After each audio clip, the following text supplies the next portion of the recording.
it's just an example. Purdue losing to Fresno State is okay. We can still win the Big Ten West. Me, Billy Napier gets fired. really the best time of the year. I will be seated watching Red Zone for 7 hours on Sunday. Pretty messed up. What's going on, everyone? And welcome back to an episode of Backyard Banter. Johnny, James, Tanner, all here over Zoom. Unfortunately, already missed you guys. It's been 10 days since we recorded our last episode, and a lot's happened since then. That episode is our second most watched episode ever on our channel. So thank you guys for the support on that. Thank you for all the people that my mom sent it to and for liking and commenting. The Rays turned into the best team since the 27 Yankees with their new City Connect jerseys. The Pacers got screwed out of a playoff win, and we're completely into the second round of the NBA playoffs. So, guys, what's been going on the last 10 days? What are your thoughts on, personal life, world of sports? Tanner, you can go first. Yeah, I'll just go ahead and start us with the Pacers. I don't think I've seen more blatantly missed calls than what we saw down the stretch of that game. I have 6 off the top of my head. I'm not going to get into all of them, but I thought the phantom kicked ball was one of the worst calls I've ever seen. The ball was nowhere close to hitting his foot. It definitely hit his hand. It took away a fast break layup that would have given the Pacers a 2-point lead with 50 seconds. Instead, the Knicks inbound the ball. DiVincenzo hits a 3. That's a 5-point turnaround. And then the Pacers go down the other end of the court, and they call a moving screen on Miles Turner, an illegal screen that really was not illegal. I guess it was. Yeah. You could make an argument it was, but at that stage in the game, you do not call that, especially when right before that phantom kicked ball, DiVincenzo with a blatant moving screen that didn't get called. So just 2 completely different games being called on each end of the floor. It was pretty ridiculous. The 2-minute report was just like rubbing alcohol into an open wound. I don't know why. We talked about this. I don't know why they do the 2-minute report. There's no reason to make it public. And the Miles Turner moving screen, by the letter of the law, was a moving screen. But there is a moving screen on every single play. How many illegal screens has Draymond set to get Clay or Steph open?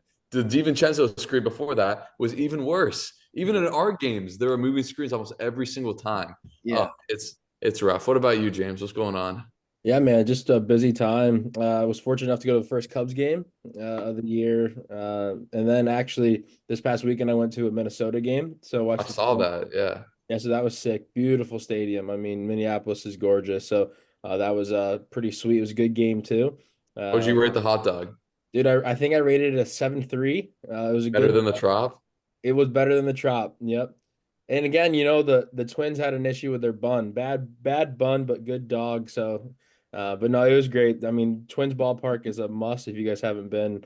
We're chipping away. For me, a lifelong goal is to visit, every single one of them. And this was my 7th. So I think that's pretty good considering I'm 22 and just got done with college and don't travel a ton. So 7 down and several to go. But yeah, it's been good. This whole month of NBA playoff basketball is like, moms and my sisters, they look forward to the Hallmark time where there's 25 straight days of Christmas movies. Well, this is our Hallmark time. It's pretty incredible. I look at this Pacers Knicks series like Teaser's been talking about here. It reminds me a lot of the Cavs Magic series, as in I don't really need to watch this series. It's going to be great. I think this is going to be a cool series. I think both teams are going to defend home court probably very, very well, which means that it could go, a pretty long way. But man, Boston is just the clear front runner, very clear, and they're not even playing their best basketball in my opinion. So super excited to kind of dive into these games with you guys. But there's a lot of questions for me on both sides. With the East, is it just going to be a Celtics beatdown, and then for the West, who's going to come out of the West? So I'm pretty excited to see what your guys' takes are. But yeah, it's been a great time. But yeah, Wrigley is obviously the best ballpark, but man, Minnesota, it's close. It's close. And then the Trop. Trop is bottom. Oh, I was at the Trop last night. It was freaking electric. Yeah. I don't want to hear that. My savior, Josh Lowe, is sitting right in front of me.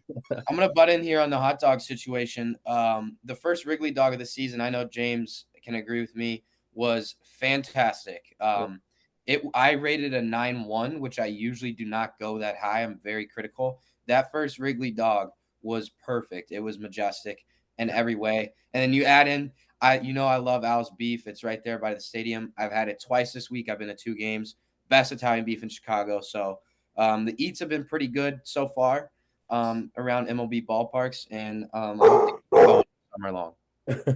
I will say one last thing because I'm a very honorable guy. I like to be a very truthful guy when it comes to my dog ratings.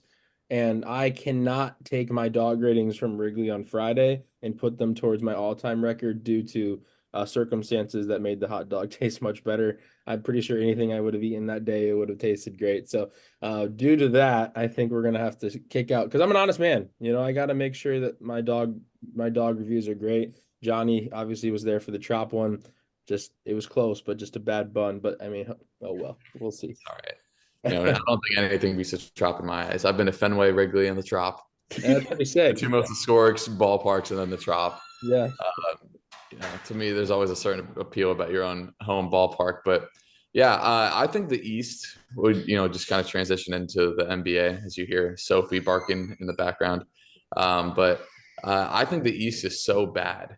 Is kind of I didn't really notice it until we got out of the first round that Milwaukee was the only team that could have beat Boston, in my opinion. A fully healthy Milwaukee team was the only team that had a shot to beat Boston. Because I look at this Knicks series. Let's just go on the New York side. The Knicks don't have a secondary ball handler at all. And it's literally like Jalen Brunson, please save us. They had that one Deuce McBride game in the first round.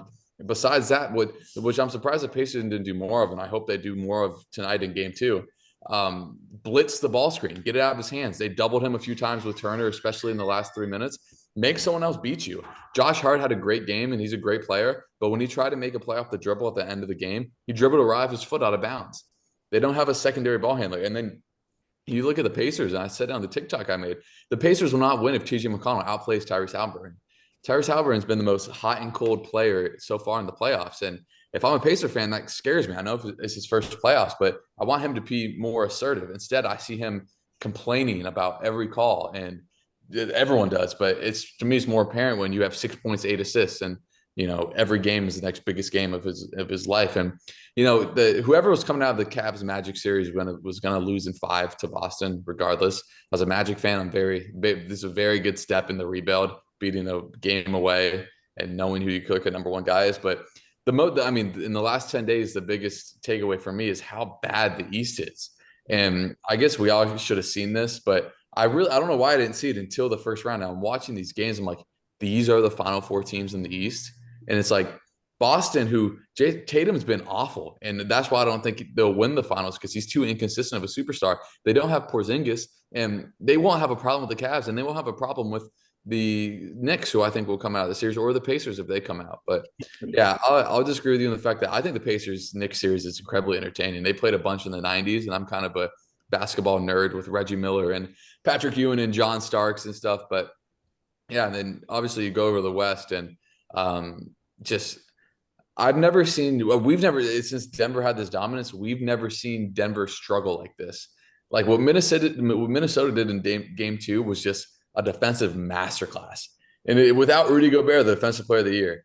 And then obviously Shea and the Young Thunder team won last night. But yeah, I think that honestly, 3 of the 4 teams in the West would come out of the East if they were flipped. Like that's how good the West is compared to the East. But yeah, I mean that's my biggest takeaway for sure.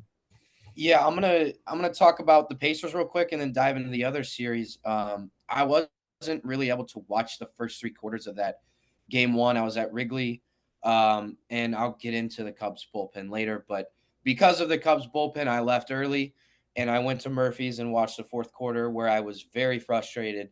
But the Pacers Knicks series is going to be great. It's a rivalry, 2 franchises that don't get along, a lot of history. You got 2 really good home court environments, Madison Square Garden, Gainbridge Fieldhouse. It's always a raucous environment.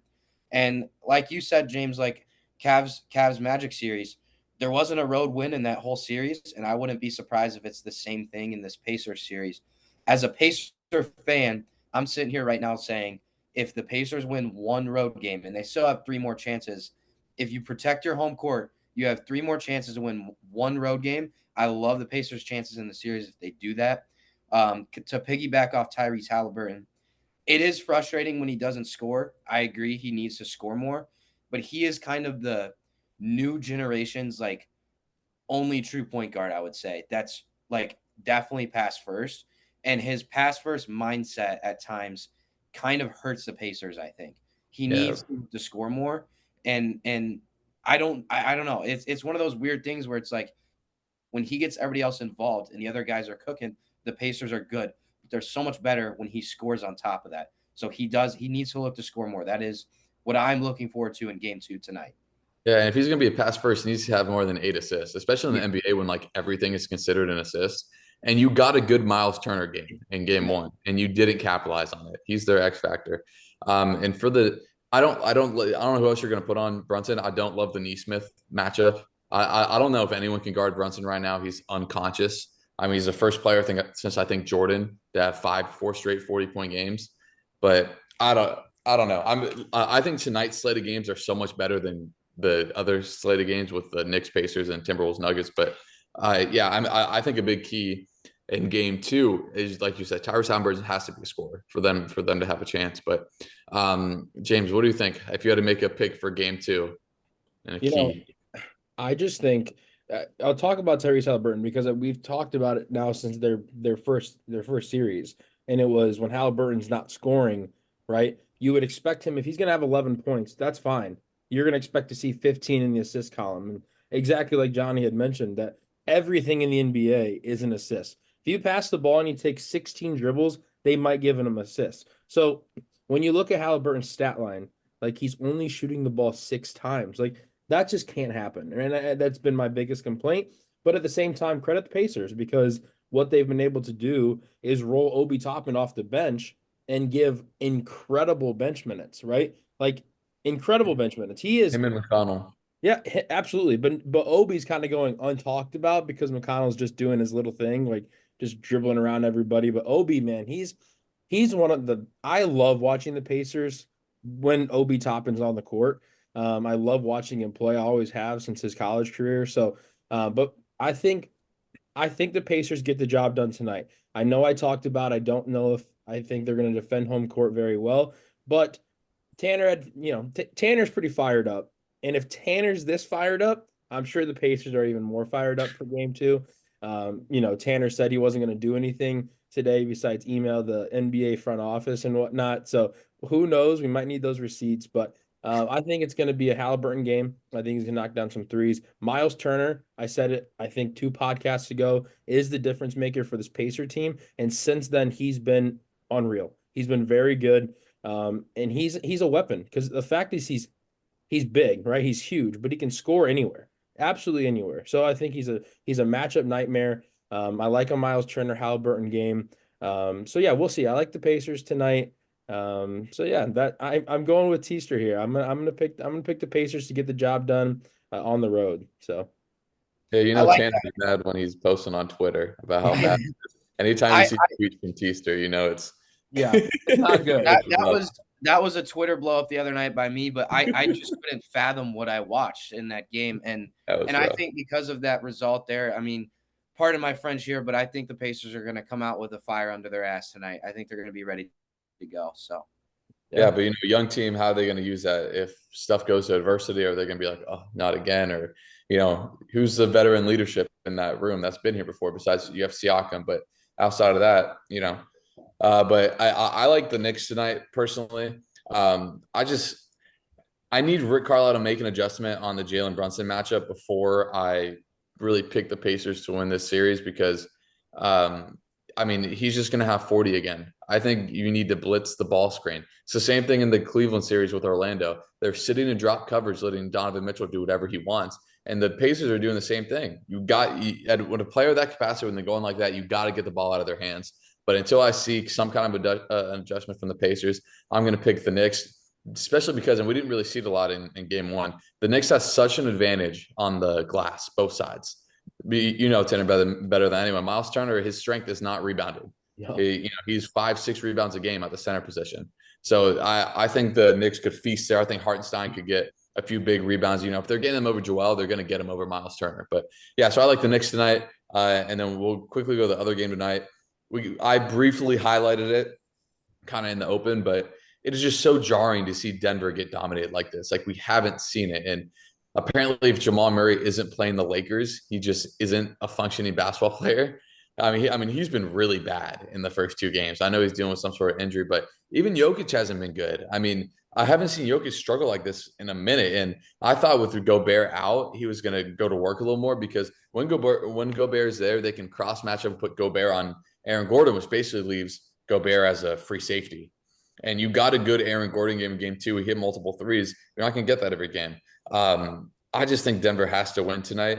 I think they will win tonight somehow, some way. I just can't write off this team yet. And if I pick the Timberwolves, I will write them off. And, the young talent we're seeing with Anthony Edwards, the shot making, with Paulo, the shot making, with I'd even consider Donovan Mitchell still a young player, the shot making that he's doing. Obviously, you got Chet and Shea in the Oklahoma City series. And with Luka, it's just Kyrie Irving is the only person over the age of 30 that really plays that's still left in the playoffs.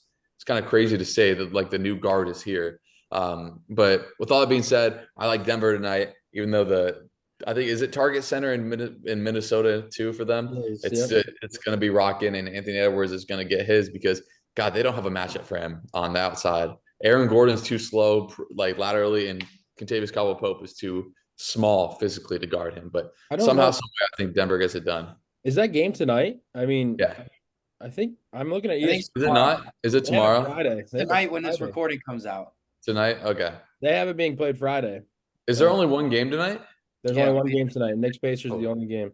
So it's Standalone, okay. But I will talk about. We can talk about this Timberwolves game because I was just in Minneapolis, man, and Naz Reid is the king of that city.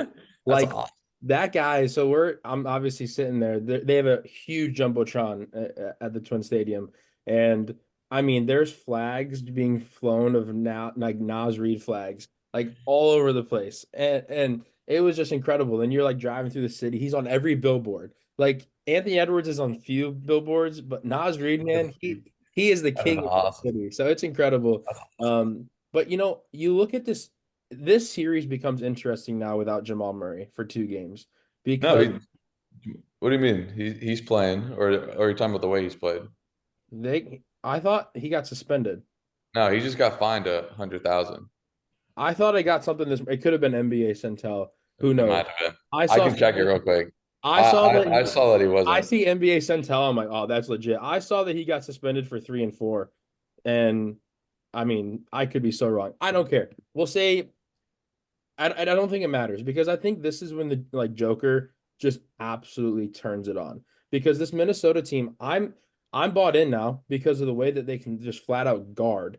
I think they're good enough to win the series. I think Denver gets a win here. Absolutely. I think the Joker is gonna go off. MPJ's been playing pretty good too. I guess we'll see if Jamal Murray's playing. I don't know. He's playing. Just $100,000 fine. He's playing. You got NBA Centel just totally getting me. But NBA Centel gets you. It gets me every time. They got Stephen A. Smith the other day. Hey, I'm not upset about it. But I look at the Joker here. I think Jokic is going to go out there, and he's gonna make this series interesting. He's going to get it back to 2-1. Obviously we talk about the Gainbridge Fieldhouse is going to be rocking. MSG is going to be rocking. It's playoff basketball. No matter where you are, it's going to be rocking. No, legitimately, no matter where you are, it's going to be sold out and it's going to be rocking. So these teams like Denver, they're used to going on the road and playing in front of these hostile environments. And I think the Joker plays a huge game. I guess it's on Friday. It's kind of weird. They played what, Sunday or Monday? No, they play the same day as game 1 as the Knicks. Wait, that game's Friday? Friday. Yep. They play the same day as Knicks Pacers play again. Wow. Yeah. That's so they have a 4-day break, a 4-day break there. And that definitely benefits Denver more than Minnesota. Absolutely. So I like Denver. I like Denver honestly to maybe even steal 2. I don't know, man. I think Jokic is just going to turn it up. I think that there's only 5 teams in NBA history that have won the series after losing the first 2 games at home, and it happened in the Clippers Mavericks series 2021, I think, whenever the Clippers made the Western Conference Finals and got without Kawhi. But so it's happened, and if there was a team to do it, I think it would be this one. But Tanner, who you got? And I guess game 3 on Friday. Yeah, so weird. Yeah. I'm gonna go with the T-Wolves. I think that this T-Wolves team is gonna go down as, in our generation, one of the greatest defensive teams we've ever seen. Because you've got Jaden McDaniels picking you up for 94 feet, and you can't go around him. He's a great athlete. He moves well. He's physical, gets up in you. And then when he's tired or he goes to the bench, you got Anthony Edwards, who's the same exact thing. And then you turn that into the half court. That's just them picking up 94 feet. You turn that into a half court game, and you're not getting around those two guys. And when you do, you have Rudy Gobert, the defensive player of the year, in my opinion, inside Oh, protecting. he was. He got awarded it yesterday. He got awarded it yesterday. See, I'm correct there. He's the defensive player of the year. Man, ball. He's so smart. You got Karl Anthony Towns down there as well. Like, you just can't score on them in the half court. I don't care if you have Joker. I don't care if you have Jamal Murray. It is. I couldn't imagine playing against that defense in a half court game. It's rough. I mean, they were number one in the regular season, and people, including myself, didn't take them seriously. I mean, and they Tanner, can still score. Yeah, like Tanner, they play defense, but they score. Right? I believe when we did this about Before a month playoffs. or two ago, we picked our champion at that point in the season, and I picked the T-Wolves, and then we got to the playoffs, and I'm like, I don't know if I like their path. But right now, I think they sweep the Nuggets, and I think that take was pretty good. Hey, to come out and sweep the Nuggets and the Suns, these teams, crown amp, man, that'd be crazy. And then shout out Chris Finch with one meniscus or one patella tendon, incredible, just getting after it. I don't even want to talk about the Boston Cleveland series. Like that's a series that's like the Cavs Magic series to me. I'm still gonna watch it. 5 or 6. I hope it goes 5. I mean, Boston, there's no challenge for Boston. Boston has 4 guys that can legitimately guard on the perimeter. You have to guard everyone. So Darius Garland, who's a horrific defender, and you could hide on, I don't even know, on Gary Harris, for example, on a Magic team. You can't hide him. Someone's going to take him off the dribble.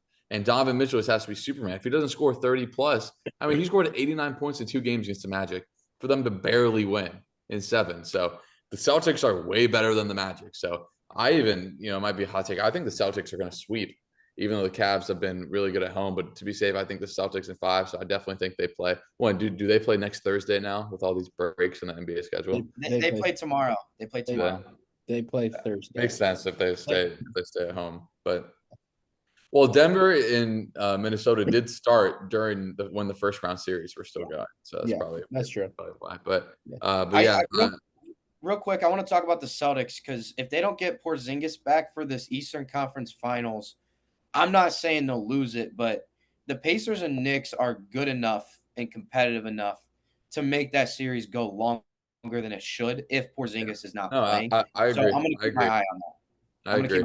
I just think it's incredible what the Celtics have been able to do without and we were watching the game last night, and we kind of all agreed that, man, Jason Tatum and NBA Centel, they did just report that he was supposedly kicked off the Olympic team because honestly, and I love Jason Tatum. I think he's an incredible guy to watch, right? I mean, St. Louis guy, right? So shout out Carter, but I just think he's simply not playing good basketball. But the ability the Celtics have to say, all right, well, it doesn't matter. We have Jaylen Brown, who's going to go average 26 points. And I think he had 33 points last night. I think he had 20 plus in the first half, right? Yeah. So it's incredible. Jaylen Brown has been incredible. And then even that, okay, you don't have him. Okay. White might go off. Right. So it's incredible. But Tisa raised a good point. Without Porzingis, it's a different team because you take a team that has 5 just unreal talents and you drop it down to 4 and you don't have a great bench. Hey, I love me some Al Horford. Don't diss on my boy Al Horford. Don't get me wrong. Goat. I know you like him, but he's also 46 years old. Yeah, he's old, right? Like he's playing. But I just think the East, like Johnny has said, is so bad. I think they sweep the Cavs because simply I just don't think the Cavs are very good. And I think Boston's that much better. But I think I said several podcasts ago that I think the East is going to be the NBA champs. I still think the Celtics are one of the best teams in basketball, but you look at the teams in the West, that were the 1 and the 2. You look at Minnesota and OKC, who we haven't talked about yet. They're playing unreal basketball, and you can't discredit that out of the West. Like I would have thought that Denver would come out, and they still can, right? They're incredible still, so they could still absolutely come back and win the series. But I mean, don't obviously nobody's going to discredit the Celtics because they're just unreal. They're going to walk to the finals probably. But yeah, Jason Tatum needs to step it up though if they want to win a championship. Yeah, the way it's set up for them, if they don't make the finals, I think that is a massive failure, and there will be like big changes in Boston because with this team and with this path. But Jason Tatum's too inconsistent of a number one scorer for them to win a championship, in my opinion. I mean, there's just too many nights where he's 13 points on 6 of 19 shooting. Maybe not 13 points exactly, but you get that kind of shooting performances. And obviously, there's games where he's unreal and scores 40 or 50 plus. But when you go up against some of the teams they're going to go up against, and they probably won't go up against a team of that caliber until the finals, honestly, you're going to need him to really step up. But yeah, we can go over to OKC, Dallas, and I think this is a really fun series. I don't think game one really, encased how good of a series it's going to be. I said it kind of when I did the preview on the TikTok. The type of whistle that's going to be called, I think, is going to be a big big factor in the series. Because if you get the Denver Minnesota whistle, OKC is going to struggle because Shea gets the line a lot. I mean, he does his damage at the free throw line.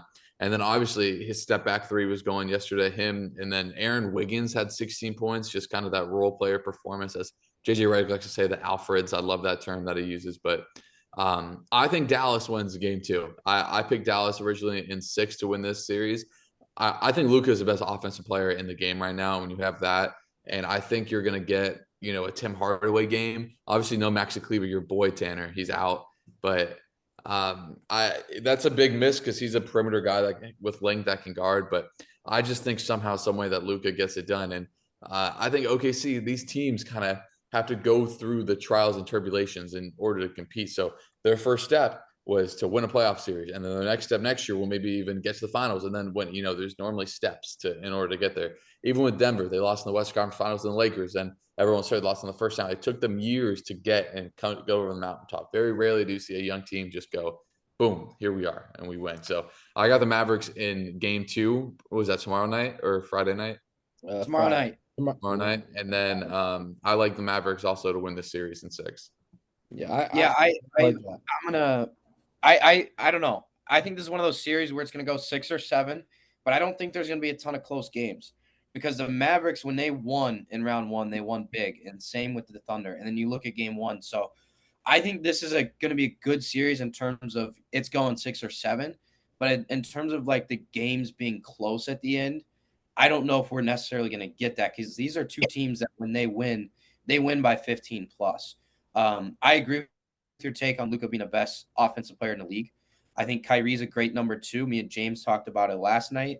I love the Mavs team, but without Maxi Kleber, I think that's a bigger loss than people realize. No, it is for sure. He took a hard fall there in that Clippers game, and he's out. So now it's up to PJ Washington and guys like Tim Hardaway Jr. to step up and be that give that extra scoring ability as a role player. I'm gonna stick with the Thunder though. They got the home court advantage. Clearly, they've shown they can win so far this postseason. I don't see the Mavs coming back from this series deficit, especially if they lose tomorrow. Yeah, I'm gonna roll with the Thunder in 6 or 7. Yeah, but also they use I think the biggest loss with Maxi's perimeter defense. Who do they have as a defensive stopper out there? PJ Washington is an average to below average defender. Tim Hardaway below average. Kyrie, obviously Luka's below average. Derek Lively is a good rim defender. I mean, they just don't have that kind of length now, and I could just be completely blanking on a guy. But Jones. I don't disagree with that, Tanner. What? They got Jones Jr. My boy. Oh, it's true, but still, I wouldn't say he's like, upper echelon perimeter defenders. Yeah, I agree. Yeah, this is I love this series, and we were watching the game last night. Tanner and I got in a little bit of a conversation about Kyrie and just whatever. And so I love the Mavs, but Luka can't have 19 points. He just can't. Like, He's been shooting really bad the last few games. absolutely, but the shots that he's taking are just ridiculous. And yes, we've seen him make them. Like, he's one of the best scorers in the NBA. Like, he's unreal and unconscious at times. But then you talk about the Thunder, Johnny. You raised a question before the playoffs started. Can the Thunder and Shea keep it going with a playoff whistle? Because a lot of Shea's points come from the line. Well, he's taken that and he said, "No, I'm still a scorer and I can go for 30 every night and I will." He was hooping last night. He had 29 points, but it seemed like, it was a blowout. But that's the thing. The game started and it was like, okay, this is going to be a good game, right? I think the Mavs were up a few, and then next thing you know, And the the third script quarter flipped. hit. I mean, just Exactly. step back three after step back three. The script flipped. It was an interesting game, I guess. But this series is going to be great. Super excited to watch Luka and Kyrie just come back. Kyrie had 20, but he didn't even play well. I think this Dallas team is really a really fun team to watch. And like Johnny mentioned, this Thunder team is so young that we might see, some games that they just take off, right? Like, whether it's defensively or offensively. And I think the Mavs just have proven guys like Luka and Kyrie that can just go out there and just hoop. And I'm really excited to see what happens when this series goes back to Dallas. I think it's going to go back 1-1. I think Dallas wins game two. And then I think they win two more in Dallas. So I think it's going to go 3-1 back to OKC. And then at that point, we'll see what game it gets finished. But I love the Mavs in this series. Luka, incredible. Kyrie, incredible. So yeah, we'll see. Yeah. So yeah, those are NBA talk. We'll move to baseball real quick. Should we go positive or negative first with the Cubs and Rays before we get to the I the can Cubs? kick us off. I can kick us off on the Cubs here. I've been waiting to do this honestly for about a week now since we last filmed. So I have compiled a list here of some of the top 5 things that are just the worst to have ever been assembled or like just exist in mankind. There could probably be some more controversial things in this list, but at 5 I got Chernobyl. At 4 I got the Titanic. 3 I've got the 2008-2009 Detroit Lions. 2 I got the NBA refs from Pacers Knicks game 1. And number 1, the worst thing I've ever seen be assembled is the 2024 Chicago Cubs bullpen. You could go in any work field. It could be construction, it could be finance, Buddy. any type of thing. There is not a worse collective group of 9 people that are just horrible at their job. Buddy. It's the Chicago Cubs bullpen. There's nobody worse than the Chicago Cubs bullpen. The Cubs in 6-inning games this year right now would be 31-6. So that just puts it into perspective how bad the bullpen has been. They've blown a lot of games.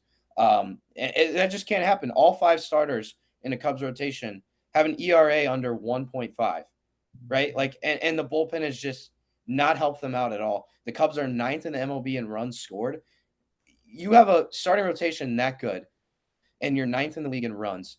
You should have the best record in the MLB, no question about it. And here we are, tied for first in the division. We're closing in on 25% weight through the season, and the Cubs should have the best record in the MLB, and that's what's frustrating for me. I think there needs to be some moves made quickly. You can't wait until the trade deadline. If it's not fixed in the next week or two, you have to address the problem now, because if you aren't going to take advantage of, in my opinion, a lousy division, if you aren't going to take advantage of it early on when your starters are this good and your offense has been this good without your 2 best hitters, you got to find a way to fix this bullpen. It's been everybody. It has been every single person. I've gone to 2 Cub games this year.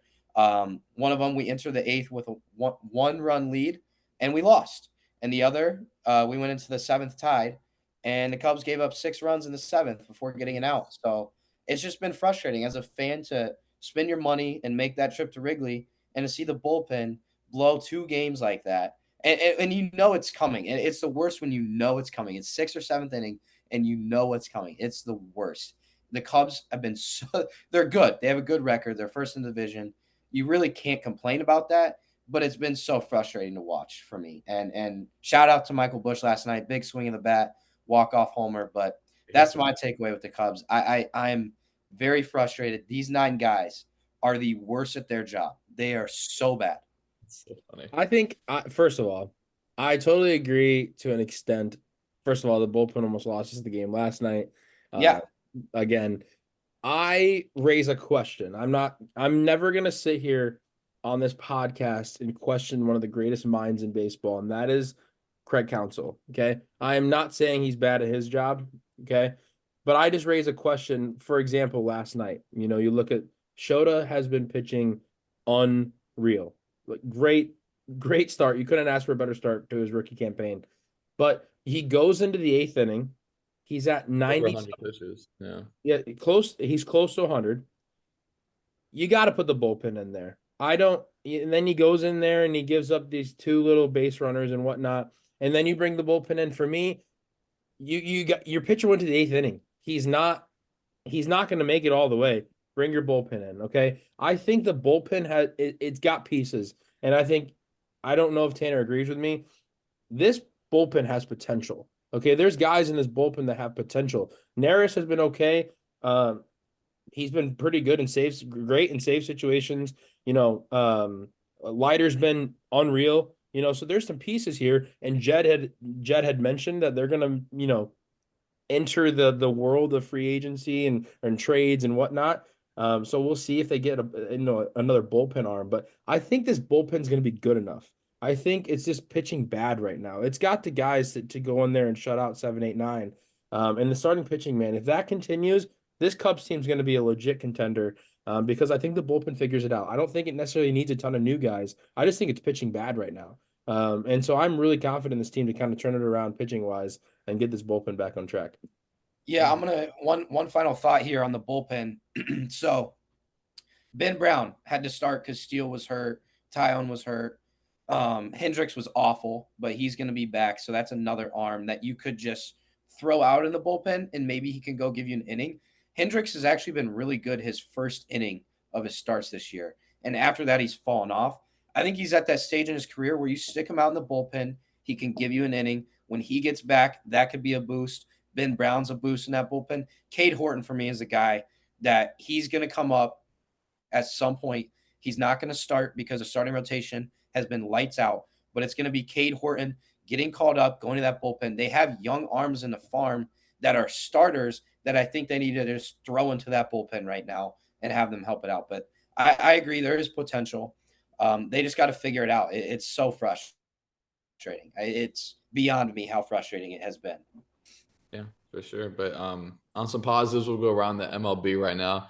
The Phillies have been unreal. What are they at 8 in a row now that they've won? They're on one. Usually the Braves won that division, then the Phillies beat them in the next after they won the wild card. But I mean, the Braves are I think like 4 back of them right now. Who else? The Dodgers have finally kind of woken up a little bit. They've won 11 of 13 or 12 of 14, one of the two. And then, the AL East, remains probably, if not one of them, the best division in baseball. I mean, Boston has been good. New York's won 4 in a row. Baltimore held Cincinnati to 2 runs in 3 games in their series. And then obviously the Rays, woke up. And it was only a matter of time. The Rays are too good to be a below 500 team this year. I know you guys might disagree, but I've been saying the whole year, just wait for the reinforcements to come. Wait for the reinforcements to come. And they got 2 of them. And all of a sudden, they're beating teams. And they're not beating teams like they were at the beginning of the year. They're beating teams by outscoring them, which is not something you see a lot with the Rays. Johnny DeLuca has been a freaking godsend.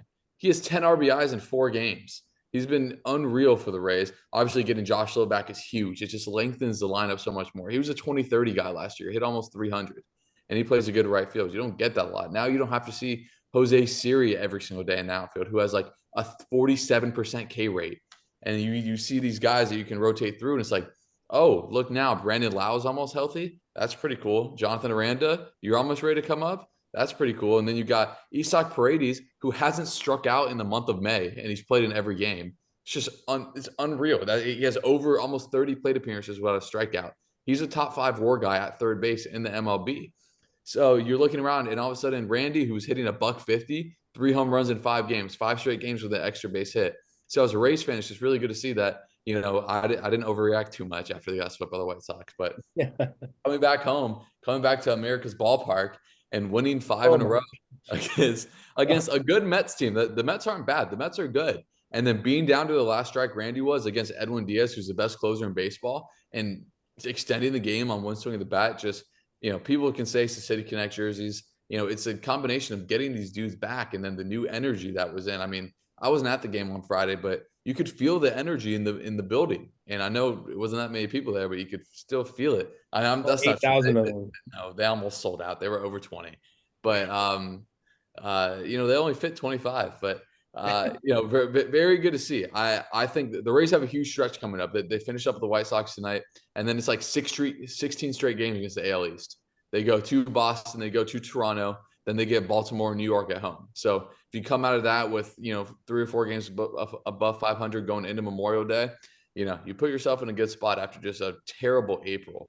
And more reinforcements are coming, man. You got Junior Caminero, who's just killing the minor leagues, and he's just sitting there waiting to get called up. And then you look at our bullpen right now, and our 3 top guys, or 3 of our 4 top guys, are hurt right now. Fairbanks is making rehab starts. Poche is just nowhere to be found. But yeah, as a Rays fan, definitely happy that the team turned it around. And any team led by Kevin Cash is going to figure it out eventually. He's too good of a baseball mind, and guys like Yandy Diaz are too good about putting the ball in play. But really happy with the Rays, how they righted the ship, because a lot of teams early in the year like that you go 1-5 on a road trip and half the Chicago White Sox wins, or at the time were attributed to you, could fold. And now if they win tonight, they've won 6 in a row. So yeah, happy with the Rays' progression throughout the year. Definitely think that they're a playoff team. I mean, just their rotation right now is good. They're getting 4 starters back at some point this year. That is going to I don't know if they're going to put them in the bullpen. I don't know what they're going to do with them, but guys like Drew Rasmussen and Jeffrey Springs are going to be back before August. And it's like, if they can hold on till then, they held on just an amount to get the people they have back right now. Can they be 5 games above 500, and then Brandon Lau, Fairbanks, and Aranda comes back? And then can they hold on even more? And then you get 4 starters back. So yeah, definitely happy with the Rays. I don't know if you guys have been keeping up with them. I know Tanner loves the jerseys, but I've been watching the White Sox series just because it's been on, in the area. But yeah, it's good. It's good to see you guys bounce back against the White Sox. So had to. And the White Sox took a few from St. Louis. So I mean, also terrible. Maybe the White Sox are just that team that's just gonna make some wins difficult. Tommy Pham was their freaking godsend. Yeah. I want to briefly, you mentioned the Cardinals. Contreras out for the year. That was tough to see. Huge. And that's on a struggling Cardinals team. So that's just something I wanted to put out there. But I want to talk about the AL West real quick. Starting to get intriguing out there, because you got the Rangers half a game up on the Mariners. I feel like at this stage in the season. Who's in third? Say who's in third. Is it the Oakland A's? Did I not say hammer they're over? You did say that. They only need 40 more wins to cash that. But yeah, the AL West I think it's going to be a 2-horse race as of now, the Mariners and Rangers. I think those are 2 teams that are pretty similar in terms of just like talent. Obviously, the Rangers won a World Series last year with that good run in the postseason, but the Mariners are a talented team too. And that's going to be a fun race to watch. But I want to talk about the Astros. I'm giving them till the end of May to creep towards 500 before it's over, because they're 12-23. Like if they don't go now, they are going to be too far behind. They're like 5 games back of the A's. Yeah, 4 or 5 games back from the A's. Yeah, they're 9 back of a division lead.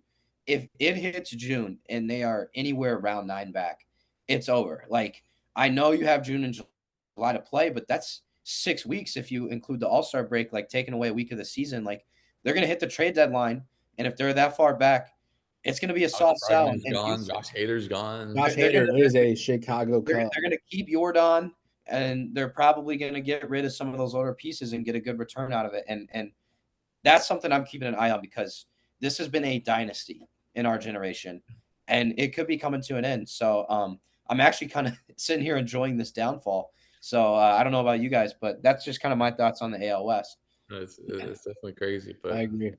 Yeah, that's our 360 around baseball. But as we get into the summer, we definitely want to get into some college football. As we get more, we're getting some predictions, and eventually I'm going to have some very harsh words about the future of the sport. it's really bad right now. Just the stuff that's going on with NIL and the expansion of the playoff before we even had this expansion of the playoff. Just really, anyway, that's we've done kind of a whole podcast on that. One of our very first episodes. One day we will dedicate like 30 minutes just to talk about how the NCAA and NIL is ruining college sports. But until then, it's good to see you guys again, be back with you guys. I don't know what our schedule is going to be. We're all crazy busy, especially, we all broke college because we need to work. So obviously James and I are working together, in less than 3 weeks. Yeah. I'm driving 18 hours up there.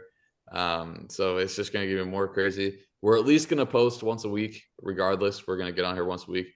I'd like to do twice a week, depending on everyone's schedules and my own schedule. But we'll see. Our next episode we'll have a guest, very special guest friend of ours will come on, and we're going to try to have more guest episodes and more we're on Zoom, just because it makes sense. We're not in person. Just to give you guys kind of a highlight of what's ahead. If you guys are new, please subscribe, leave a like, send to someone, comment down below who you think is going to win the finals. It's kind of getting to that time of the year. It's getting crazy, but if you guys made it this far, thank you guys so much for watching, and we'll see you guys next time.